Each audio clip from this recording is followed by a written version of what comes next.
emergent stories come out of your games or narratives.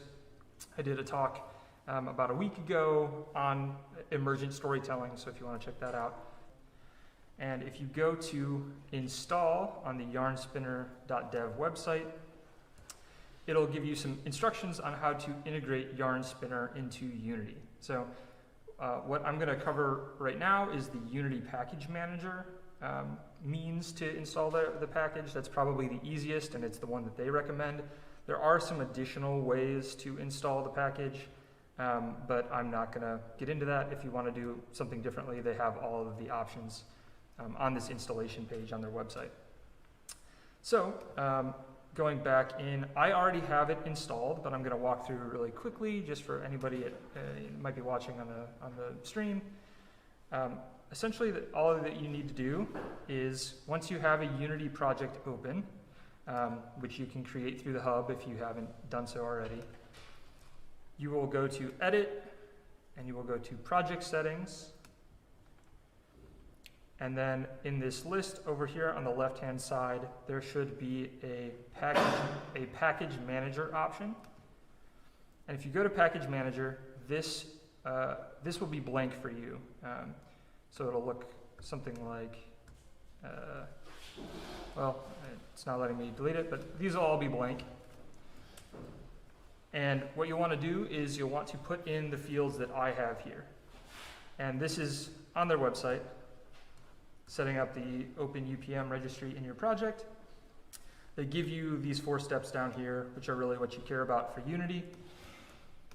You want the name to be Open UPM, the URL to be the URL that they've provided on their webpage, and these scopes to be this dev.yarnspinner. And then you're going to hit Apply in the bottom right-hand corner,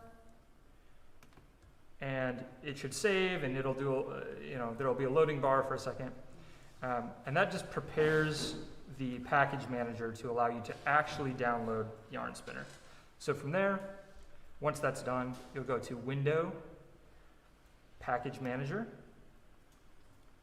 and it'll open up this new window. And up here where it says Packages, it'll usually say Packages in Project.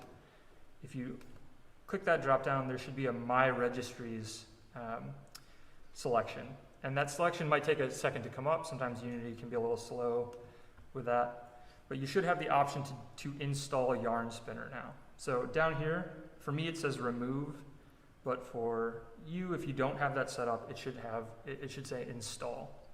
So you're going to want to install that, and then that'll do another little loading screen, and then you should be ready to go. So once that's done, you can see down here under your packages, if you're looking in the project view, and yours might look a little different from mine because I have a custom layout. Might look something, probably not like that, but something like this. This is the default Unity layout. Over here where it says the project view, under packages, you should have a Yarn Spinner file, Yarn Spinner directory now.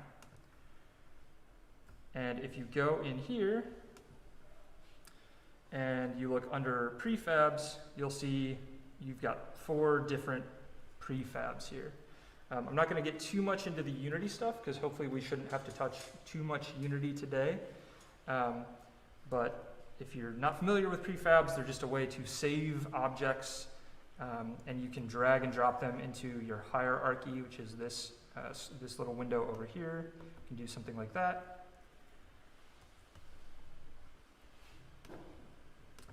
And what you're going to want to do is you're going to want to look for something called Dialog System. So it's this first option here, this first prefab under the Yarn Spinner prefabs packages directory, and you're going to want to drag the Dialog System into your scene. So we can, I again already have that set up, but really it's just this one selection here. And once you have that, you're pretty much ready to go with Yarn Spinner. There's only a couple more things that you need to do at this point. The first thing that you're going to need to do is you're going to create, so if you right-click on any directory, you can do it in Assets. You can right-click, create yarn spinner, and there's a yarn script and a yarn project. Now, every yarn spinner narrative that you want to create needs a yarn project. So we can just create one of those and name it our project or SETI project, whatever.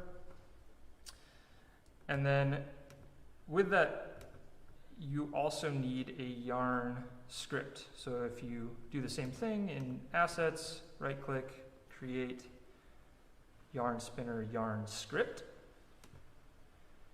you now have a script here, and we'll call that SETI new script. If you didn't already create a project and you have a new script here, it should also let you create a new yarn project when you are hovering over it in the project directory here. And once you have that, you can take your script, again in the project directory, you can take that script and you can drag it into your source scripts, which is on the project. So if you've selected your project, your yarn project, in Unity's project view, there's this source scripts drop down here, and you can drag and drop your new yarn script into that location. And you can apply that, and now we have a yarn project set up with a new script, which is basically all that we need to begin authoring dialogue for using yarn. And all of this they say all of this in their quick start. So if you got lost or I was going too quickly for you, all of the steps here are outlined, and you can do the same thing via their website, and it'll get you to the same place.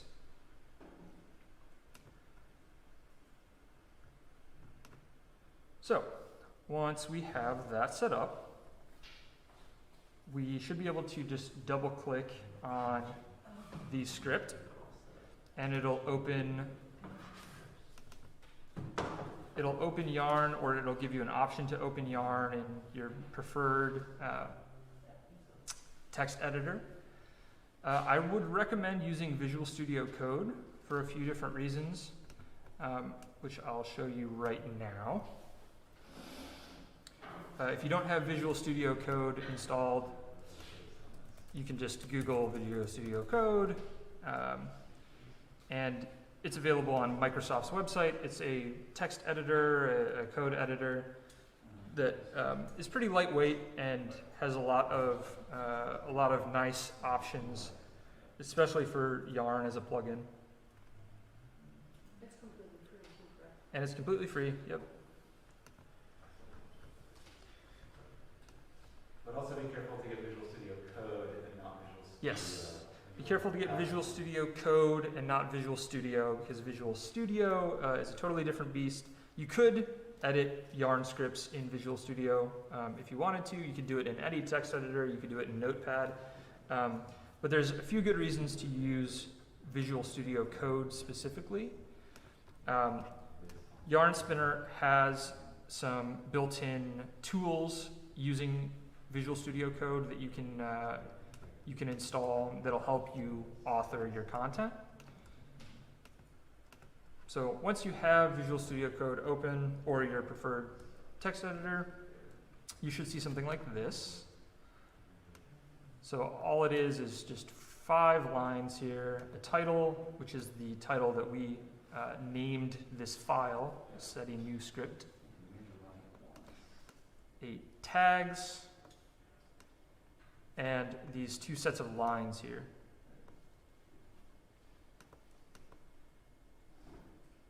How's everybody doing? Almost at Visual Studio. One more one thing is that using Telegram, that they can see that for me. Cool.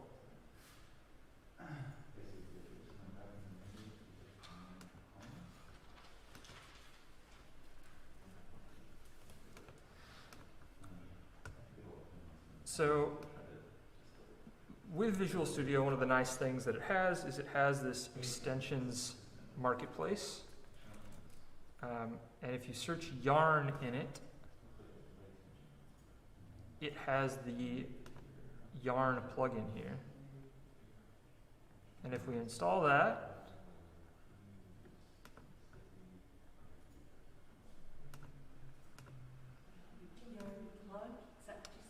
a Yarn plugin, yeah. So if when you're in Visual Studio Code, if you click on these little boxes here in the left-hand side, there is you can search for different extensions.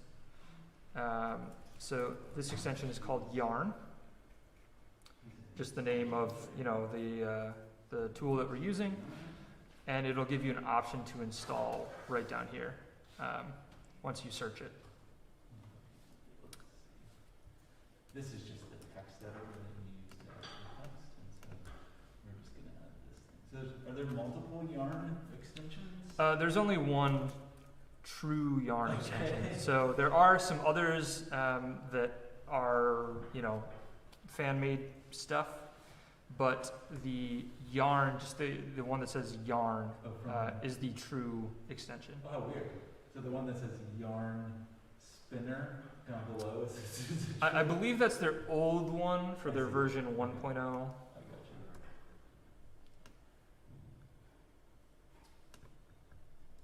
you. Let me double check that. Wait, I think the one called Yarn is Yarn, like the, yeah, it's, I think the other one, the one at the top, Yarn, is for Yarn, the package manager, I believe. Yep, you're right. Yeah, I lied. Okay, so back it up. This Yarn plugin, I misled all of you. This Yarn plugin is not that. This is a different thing. You're going to want the Yarn Spinner plugin, the one by Secret Lab here. If you want to be really confusing, you could use Yarn to install Yarn Spinner. That's true. That's true. You could do that. Okay. So only trust the Secret Lab. Yes, only the Secret Lab, which is you can see at the bottom here, this is the name of the person that's uploaded the package. Secret Lab is the one that you want, who are the makers of the Yarn Spinner tool. And again, this should all be on their website. I think under their editing with VS Code, it'll tell you to install the official extension.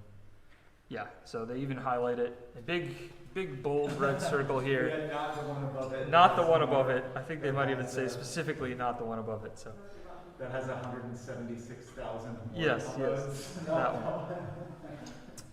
one. But once you have that, so once you have that installed, you should see that the text that was gray before should now have colors. So this title colon here is now blue, and the name of our Yarn script is now purple. And that means that the extension is working, and basically the extension will just let you see if you're writing something incorrectly. It will try and give you errors, or it'll try and tell you if you're doing something that is not intended. It'll give you suggestions, that sort of thing. And the way that Yarn works, if we go back to the website and look at writing in Yarn, the way that Yarn works is it's based on this idea called nodes, which is a very common kind of computer sciencey thing. But essentially, you create a tree of nodes. So you can imagine that we want to write some dialogue where we have something up at the top here that's like hello, and then we want to give the user or the player a couple of options. So like maybe this 7 here is say hello back, or this 5 is say goodbye. We can consider each of these things a node. So this first hello is a node, this option to say hello back is a node, and this option to say goodbye is also a node. And Yarn Spinner sets it up so that it's pretty intuitive what a node is. This right here is our first node. And the plain text version of that looks like this. In this example, the node's title is node title, so apparently this is title, node title. And then there's some dialogue they've written here. The triple dash marker indicates where the body begins. So right here we have this triple dash and then some lines. So this is the body of the node. If we look in our own example, under here is the body. So we can write, hello in here. And that hello is now in the body. And the triple equals marker is indicating where the node ends.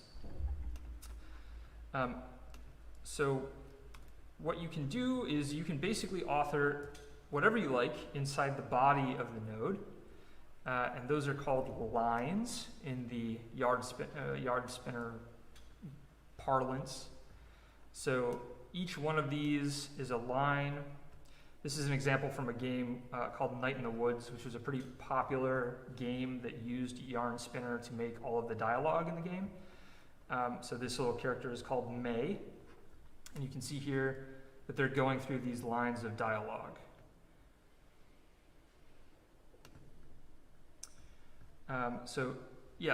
Each of the lines is sent one at a time to the game. So if you have hello, that will be the first line that gets sent to the text processor.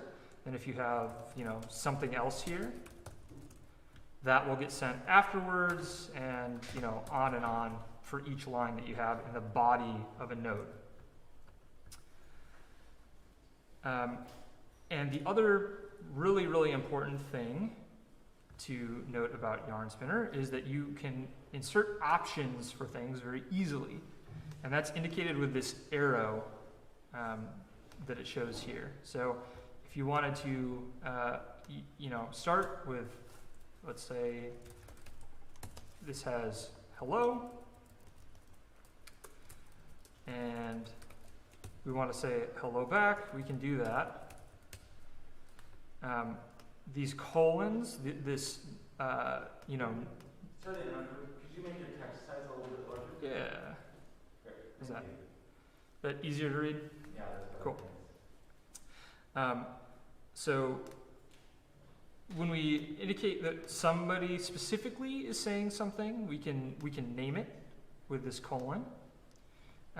So this could be anything.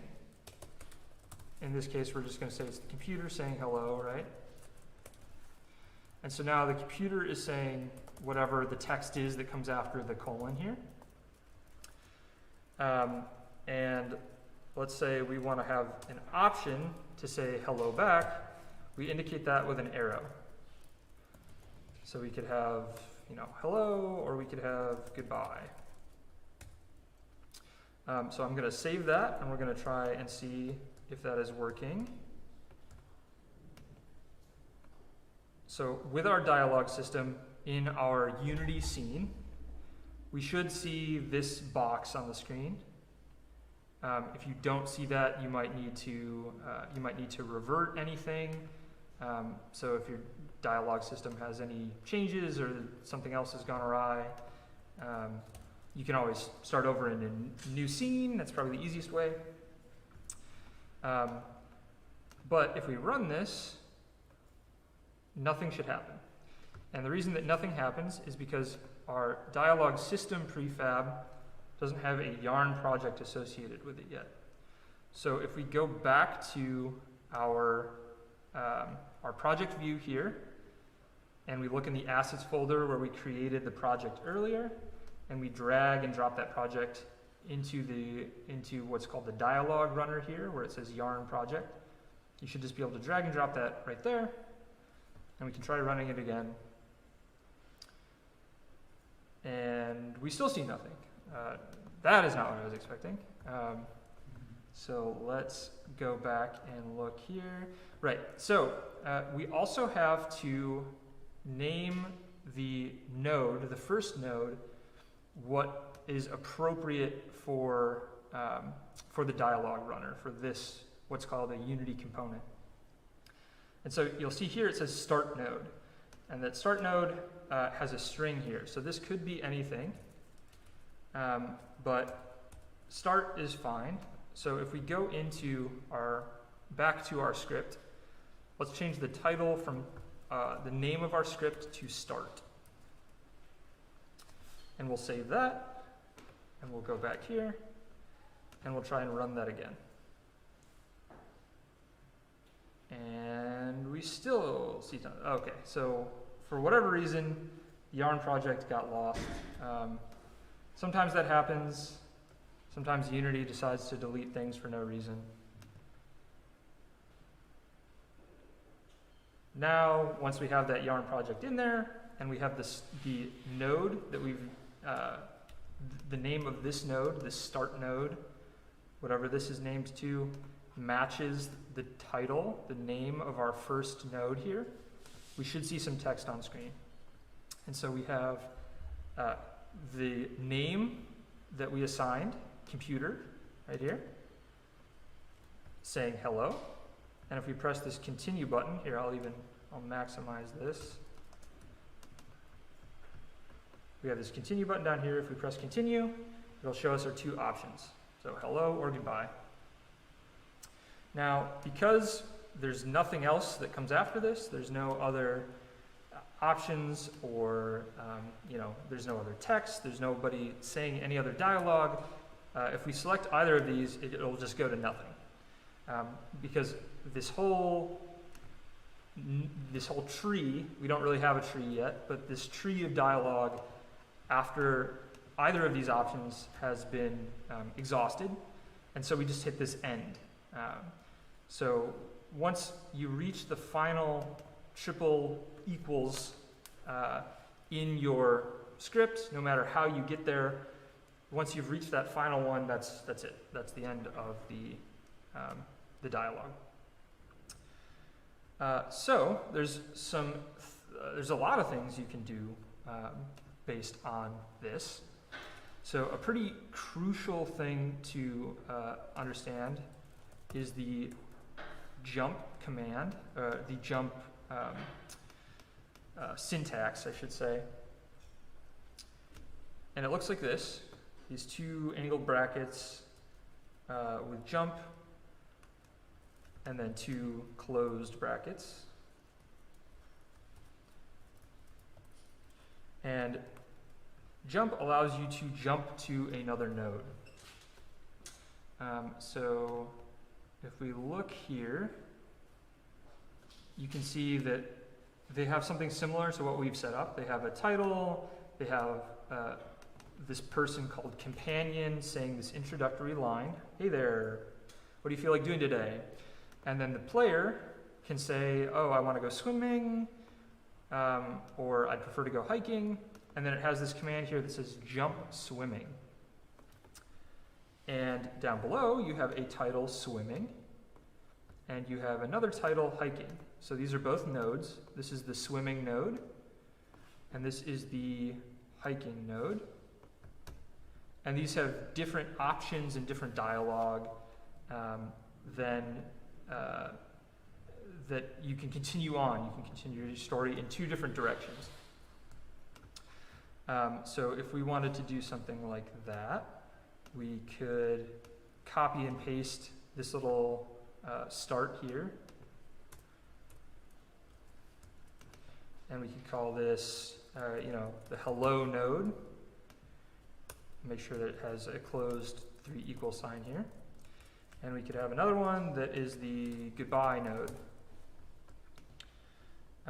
And if we want to say in here, hello, and here we say goodbye. So like these options here, make sure again that you've got your 3 closed equal signs. We can now jump to the goodbye and hello nodes.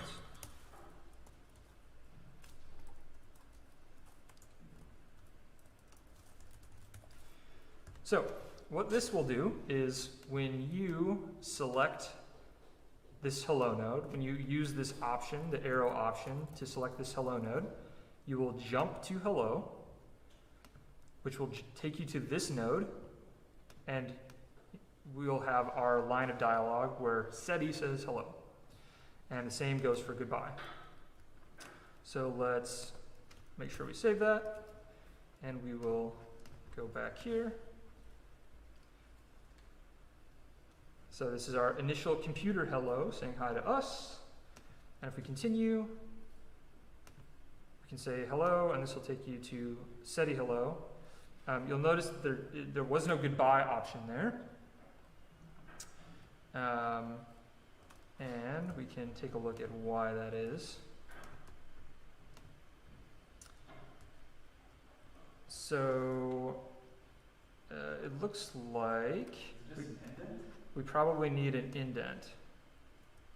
Yes, so let's see here. So you'll see here. Say again? Is this all YAML? The markup language? It looks like it's very similar. I'm not sure if it's all totally YAML, but so what Scott's pointing out is that indents here matter.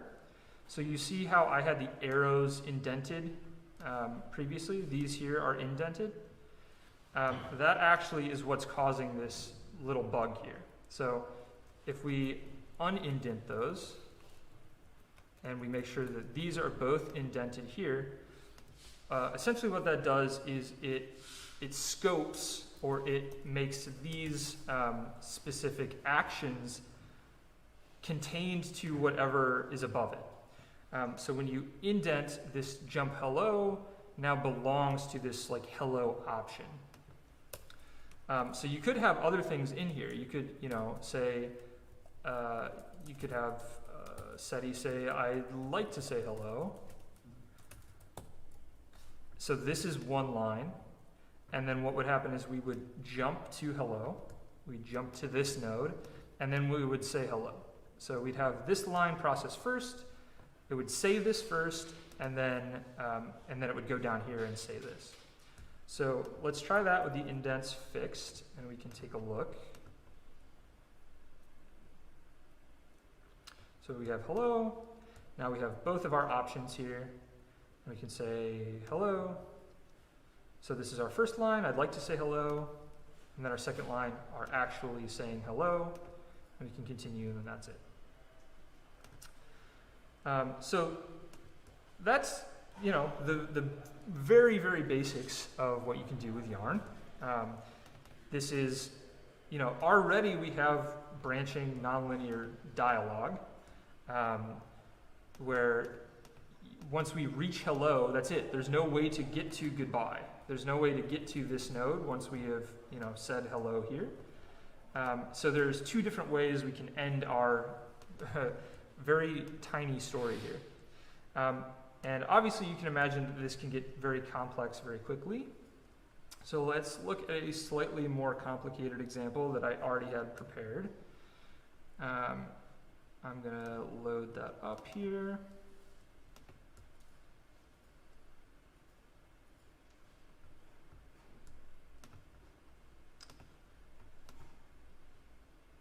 Let's see.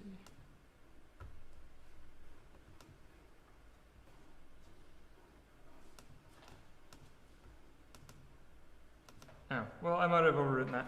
So I had a different scene prepared. Actually, I should still have the project. So I'm going to load a different project here in the scene that we're already using, so you can just kind of ignore this part. But here's one where I have a computer saying hello world, and everyone says hello computer, and we can continue saying hello. And so now the computer says hello world again, and we say hello computer again, and we can continue saying hello. Hello world, hello computer, and we can keep doing this forever because it's so very exciting. But if we do it enough times, we'll get an option that says I'm tired of saying hello. And this is a new option that wasn't there before. So if you click on I'm tired of saying hello, computer will say it's time for the end. And then it says, you said hello 6 times, goodbye. So it kept a counter of the number of times that we said hello, and it told us how many times we said hello, and it added an option that we didn't have previously. So there was kind of a secret ending that we didn't have before. And so if we look at what that dialogue looks like, it looks something like this. So we still have our initial start node, but unlike our other script, there's nothing really in our start node except these few things here. These 2 angled brackets with a set and hello count to 1 and set go to end to false. So Yarn is a full scripting language. It's like a programming language, but a little bit smaller. And there are things called variables that you can use. So you can store numbers, you can store strings or words, or sequences of words, and you can store the values true or false. And that's what's going on in these first sections here. So I'm setting, and this $ indicates that I'm going to create a variable that is tracking this value, or that it's setting this variable to 1. And this $, again, indicates that this is a thing that we can refer to later on. You'll see that down here there's that same thing showing up again. So we can set hello count to 1, and we can set go to end to false, and then we jump to something that I've called entry. This is useful because what I do with this hello count, the thing that is tracking how many times we said hello, is down here I set it to itself. I'm setting hello count to hello count, whatever the current value is, which, the first time we say hello, it's going to be 1. Then the second time, it's going to be 2. And I'm setting it to itself plus 1.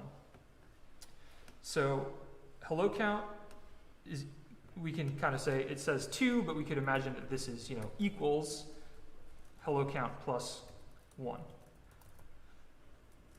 So every time we jump through this, we're increasing this counter.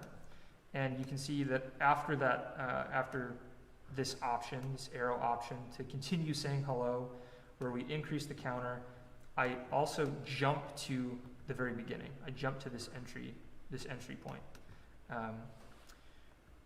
where it'll go through and it'll say hello world again, and it'll say hello computer again, and then it'll give us these options again.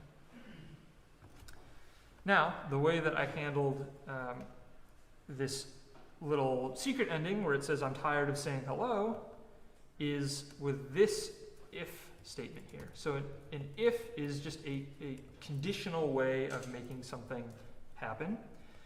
If you put this if statement at the end here, at the end of this option line, it will only show this option line if whatever happens in this section right here after the if is true. So if we do angle bracket, if hello count is greater than 5, then this section, this option, will show itself. And again, we have to select this first option, this many times, 6 times, until this option shows up, because we are adding 1, or we are incrementing this hello count variable each time.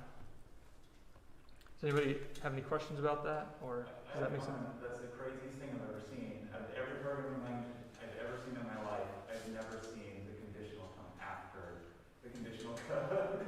So it is specifically for options. It is definitely weird, but because of the indent syntax and the way that works, this if, whatever, this can be anything, this could be true, false, but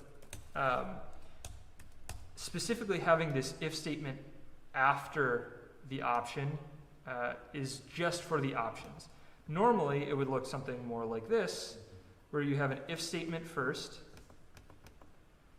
and then you have whatever is in here, and then the end if. This is the typical way that Yarn handles if statements. But there are a few occasions where you can have something like this after an option where it will affect what goes before it. And it is definitely strange if you're used to programming. I think worth pointing out for people that are new to programming is the fundamentals of programming are all right here. Yeah. The conditional statements and scope. There's a kind of very primitive form of looping by doing the jump statements, jump is interesting because that goes all the way back to like x86 assembly instructions of the jump command. So even though this, like Ben was saying, this is kind of a scripting language that's running on top of another interpreted language that you would maybe normally use to write code in Unity, and that's getting compiled to some other code, but you're the kind of some of the fundamentals of logic and programming that we talked about in some of the other workshops are all at play here, so it can be really powerful, and you can do these things like, a character could react based on, as you see with Ben's example, on some certain circumstance. So for those of you that are new to programming, that all those rules of logic and loops and scope all apply here as well. Yeah, that is 100% true. This is a great, tiny little micro introduction to programming if you're totally unfamiliar with it. It gives you all of the tools that you need to kind of start thinking in the logical capacity that is good for programming, while also being pretty easy and simple to kind of begin doing, because it reads almost like English. It's very close to English. Setting this value to this value kind of makes sense from a normal linguistic standpoint. And just to give you kind of a little taste of what is possible, there's actually a few different examples that Yarn Spinner has on their website. There's this choose your own adventure style game. And again, they have all of the instructions on how to download this and set it up if you wanted to try it at home. But I downloaded this NPC dialogue game, which has these ghosts and graves, and you can interact with them, and it has a fairly extensive dialogue tree, so you can kind of start to grapple with what it looks like in a larger context for a full story. So let's look at the final version that they give you. We can see, it starts very similar to our first script that we wrote in here, which is it has a start, and it's got our 3 little lines for our node. Oops. And then it has some different variables here. So it has clue A, clue B, and clue C. Oh, my computer is fritzing out. Oh no. All right, so it has these clues, which are Boolean values, so they can only be true or they can only be false. And we have spoken to left grave, spoken to center grave, and spoken to right grave. And if my mouse will let me, you can see here in the demo, there's this ghost who is talking to you and telling you how to do things, and there's these 3 graves that you can click on, and each of those graves will talk to you and give you hints about how to go through the story. So here you can see the ghost introduction. So the ghost says, it wails like a ghost, and then says, "Oh, sorry there. Welcome to the graveyard. I'm so glad you're here." And then here you can see an option. So the ghost says we've got a bit of a problem with the residents, referring to the graves, and it gives you a first option. And this option is just one option. So it'll only give you the one option that you can say, and then it will deliver its next line. And then you can see that those are nested. These options here are nested. So because of this indent, it will just continue going down through this story, beginning linearly. So every time you indent these options here, it's just another option after the first option that you had. So essentially, they aren't really options. They're just giving you a button to click to continue with the story, as though you are providing the dialogue. All right, so we'll see if my computer will let me scroll here. Would you like a mouse? Yeah, that'd be great. I don't know why my my trackpad just decided to stop working, which is always fun. Maybe that Thank will work. you.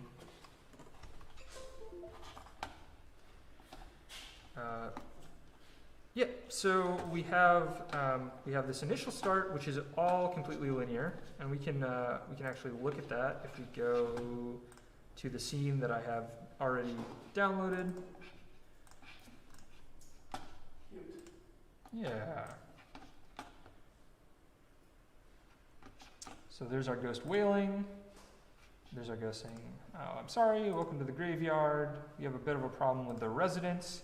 And here's our first non-option option. So we can click this, and the ghost will continue delivering its dialogue. And you can see that these nested options never provide you with more than one. They just continue going down deeper into the linear start of the narrative. So the ghost is asking for help because there's buried pirate treasure or something, and we have to talk to the gravestones, the dead people in the gravestones, to figure out about their treasure. And so there's, it's a little bit of background or whatever, a little bit of flavor text for the story, and then the ghost will say, "Off you go," and then it will kind of pause that initial dialogue. And what happens is we're able to, because of a particular C# script that is provided by Yarn, we're able to click on these graves. So if we click everywhere else, nothing happens. But if we click on one of the gravestones, we are now talking to Luis. So Luis is this left gravestone here, and they ask, "Are you here to get me out of here?"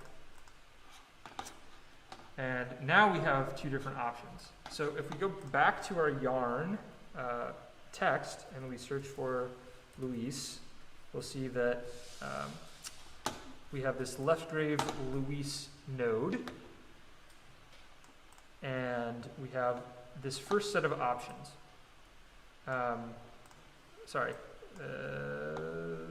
Somewhere in here, what is she saying? We have "get you out of here" or "I'm not." So if we search for "get you out of here," we have a nested set of options here.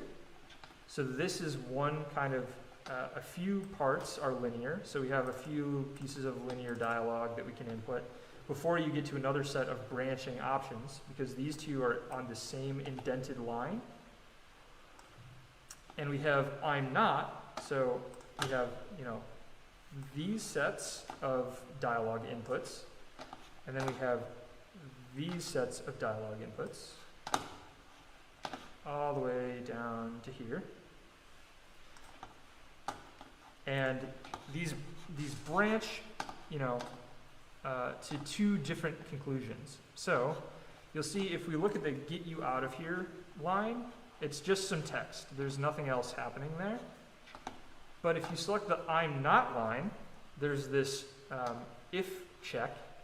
So if you do not have has clue A, if this is false, then we can go down into this branching structure. So again, all of these are linear because they fall under the indents. But if we get down to, I guess all of these here are linear. But once you follow all of these different dialogue options to the very bottom, it will set has clue A to true. Which looks like it creates another option later on. Just checking in again, if has clue A, then this option, this just checking in again option will appear. So let's do that. Let's say I'm not, and we'll follow all of these options to their conclusion. We're talking about treasure, or there's a river, or some big stone or something.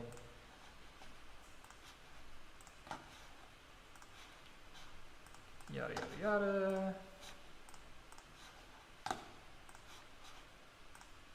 And she says we can take her treasure. There's a chest with a bird, yada, yada.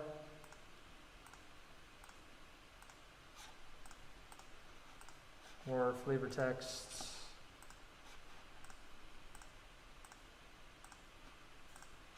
And now if we go back and talk, they'll say something different. So this is checking to see that we have clue A, I would presume.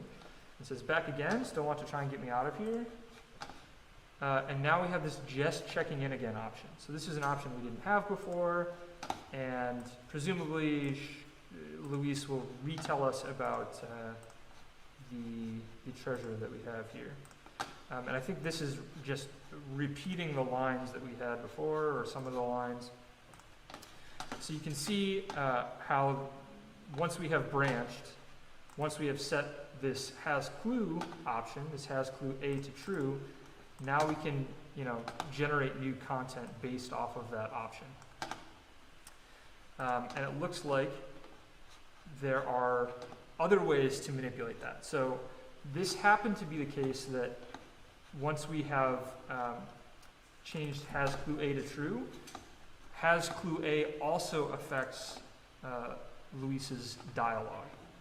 But has clue B also affects Luis's options here. So if we have this clue, we'll get another option that says Carol reckons there's a key in yonder tree. And this has clue B happens in a different Graves dialogue tree. So this set has clue B to true happens in Carol's dialogue tree. So we can go and talk to Carol, and then come back and talk to Luis, and now Luis will have different things to say to us based on the conversation we had with Carol. So you can kind of get a sense of how that can make things very messy very quickly, especially if you have a lot of these. Things can get, very interwoven. A pretty common thing that game developers do to manage this sort of hierarchy is they will have a tool, some sort of graph visualization of what this looks like. And there actually is a way to do that with Yarn. I believe if you have the Yarn Spinner Visual Studio plugin, you should be able to see what that looks like. So let me try and close this really quickly and open this again.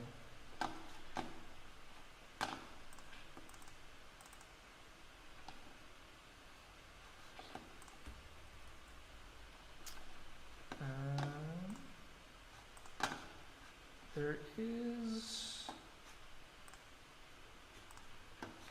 well, I'm not seeing the option right now, but if you look on their website, you might see it on, do you see it on yours? Yeah, in VS Code, there should be a graph option. Yeah, I'm just not getting it, but there should be a show graph option in the corner. And if you click on show graph, it will show you kind of a breakdown of how the particular nodes map to one another. So let me see if I've got an example here.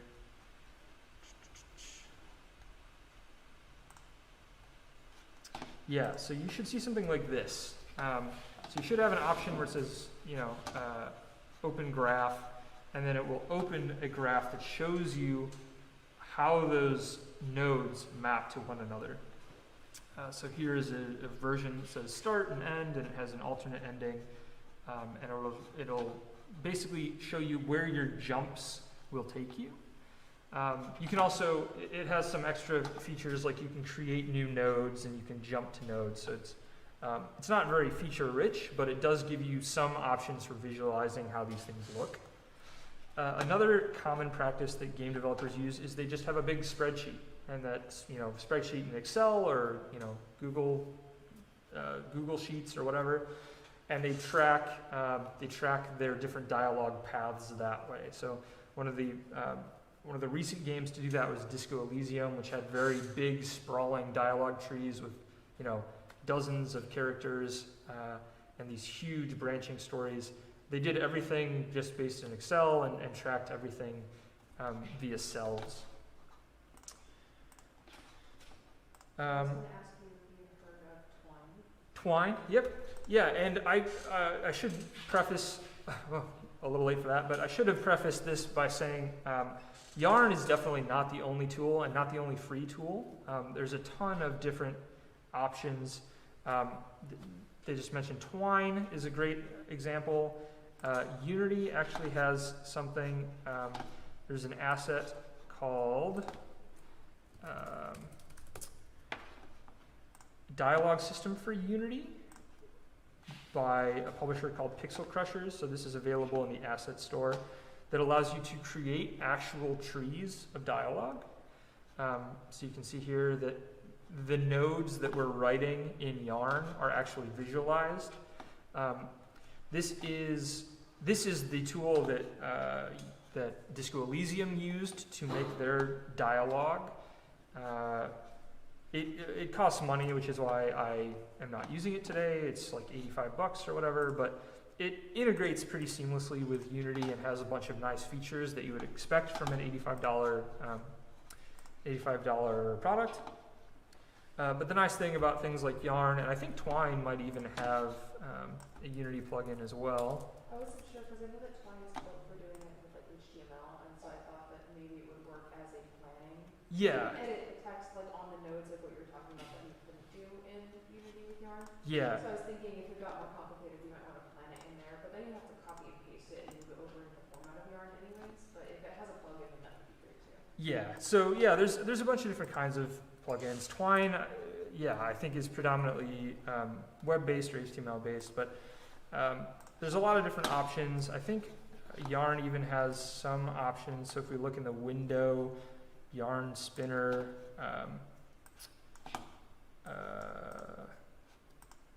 well, maybe not there. I think they do have some option for like importing different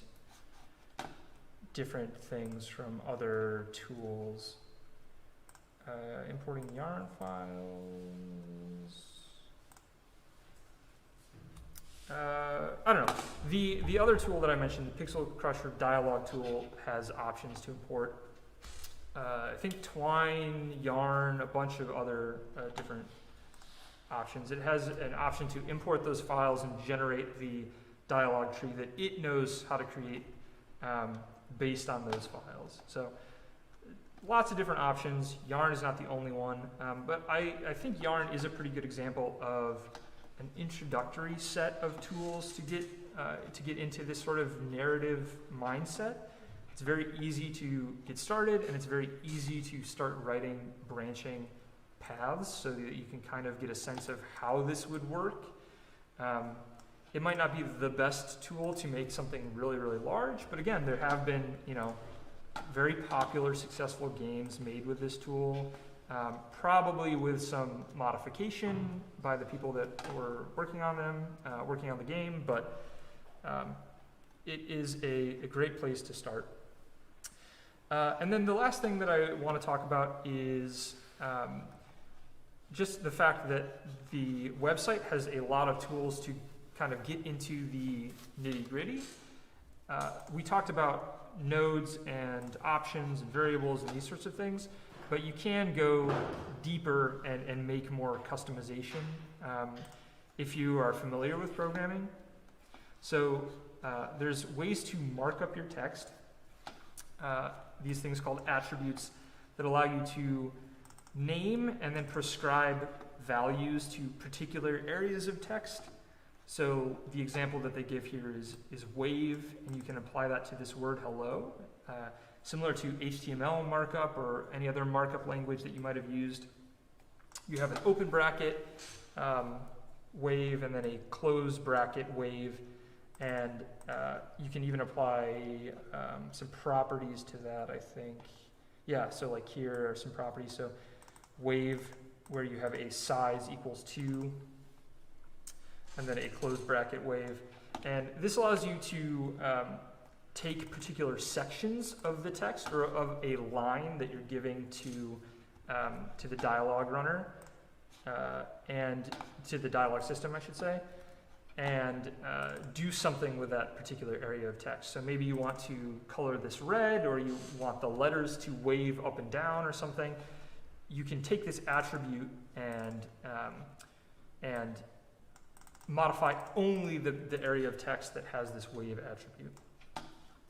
And there's lots of things that you can do to that. It also allows you to take integers, strings, or floats or bools, so numbers, words or letters, and true or false.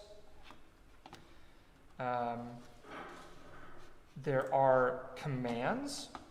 Yarn Spinner has some built-in instructions that are called commands. So you can see here the example they give is wait and then fade out. So I'm not going to go through all of these, but they have these listed on their website. Stop is a pretty useful one.